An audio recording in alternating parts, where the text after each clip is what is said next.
Mesdames et messieurs, bonjour, bienvenue pour cette nouvelle édition de Midi au Caire. On va passer en revue les dernières nouvelles locales et on commence avec le ministre de l'Intérieur qui a mis sur le marché des colis alimentaires à des prix réduits jusqu'à 50% par rapport aux denrées alimentaires similaires sur le marché. Et ce, dans les régions les plus nécessiteuses au niveau de la République et conformément aux directives du ministre de l'Intérieur, le général Mahmoud Tawfi.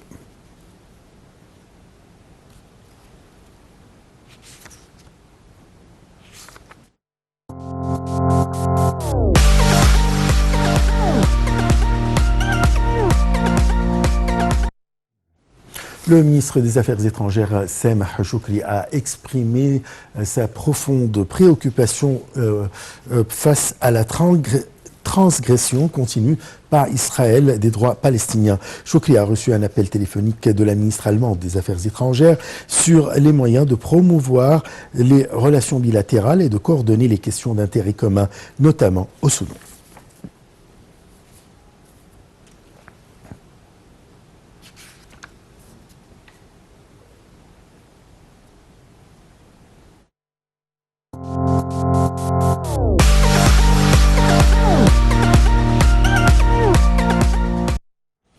Le chef de l'autorité du canal de Suez, Oussama Rabia, a participé aux activités de la première conférence maritime arabo-hellénique organisée par la Chambre arabo-hellénique de commerce et de développement pendant la période du 5 au 6 juillet en cours en Grèce. Et ce, en présence d'une élite d'experts et de spécialistes et d'un groupe de personnalités actives dans le domaine du transport maritime, des ports, de la logistique, du transport multimodal, des technologies de l'information et de la gestion électronique.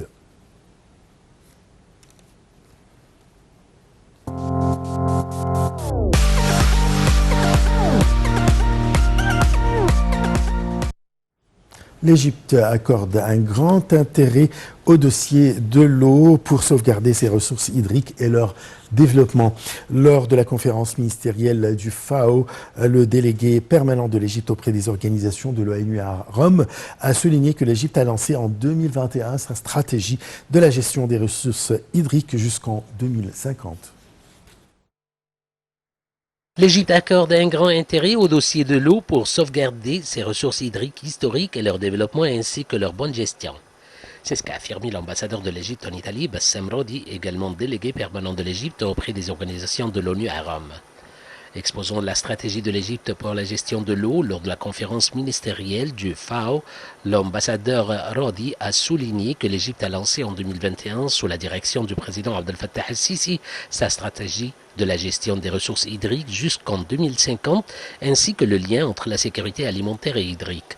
Tous les pays du monde font face à des changements régionaux, internationaux et climatiques, ainsi que des crises et des pandémies comme le Covid-19 et la crise ukrainienne, ce qui a eu des effets négatifs sur la sécurité alimentaire dans le monde et a causé des perturbations sur les marchés mondiaux des produits agricoles, a-t-il expliqué. L'ambassadeur Radi a ajouté que l'Égypte a adopté de nombreuses initiatives pour réaliser la sécurité alimentaire et traiter les défis relatifs à la sécurité hydrique et au changement climatique.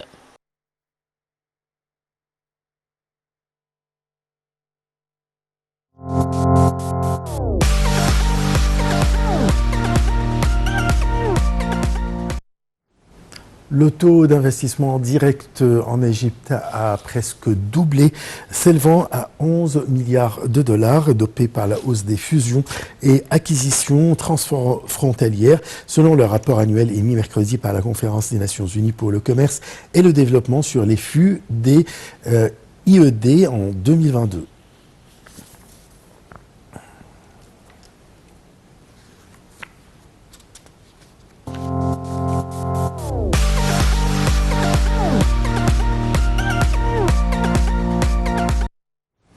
Le ministre adjoint des Affaires étrangères pour les droits de l'homme et les questions sociales et humanitaires internationales, Khaled Al-Bakli, a dirigé la délégation égyptienne lors du premier cycle de consultations bilatérales Égypte-Chine sur les questions des droits de l'homme qui se sont tenues au Caire.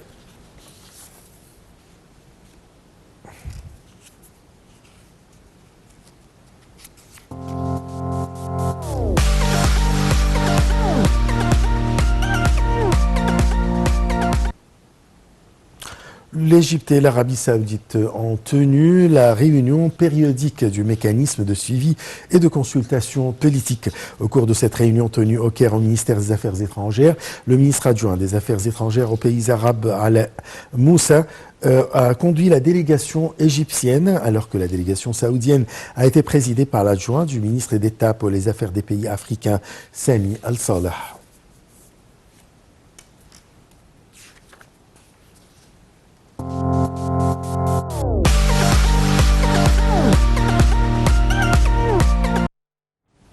Et au football, l'équipe égyptienne de moins de 23 ans se prépare à la finale de la CAN qui se jouera ce soir contre le Maroc, pays organisateur de la compétition. Pour l'Égypte, cette deuxième finale consécutive est aussi une 13e qualification historique pour les Jeux olympiques. Samedi, les Lionceaux de l'Atlas vont affronter les jeunes pharaons à l'occasion de la finale de cette 4e édition de la CAN U23. Ce duel entre le pays hôte, le Maroc, et le tenant du titre, l'Égypte, s'annonce prometteur. Si les deux équipes sont déjà assurées de participer aux Jeux Olympiques de Paris 2024, elles voudront finir en beauté le tournoi en soulevant le trophée. Car une finale, ça ne se joue pas, ça se gagne. Les joueurs des deux équipes n'ont donc qu'une seule obsession à l'heure actuelle, écrire l'histoire et laisser leur empreinte dans l'histoire de la Coupe d'Afrique des Nations U23.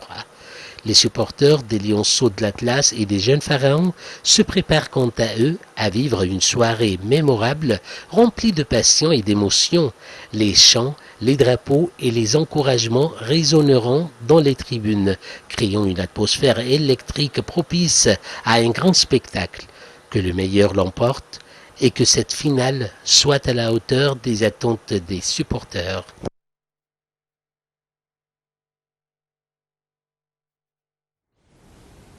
Fin de cette édition. Merci de l'avoir suivi. Très très bonne journée. Au revoir.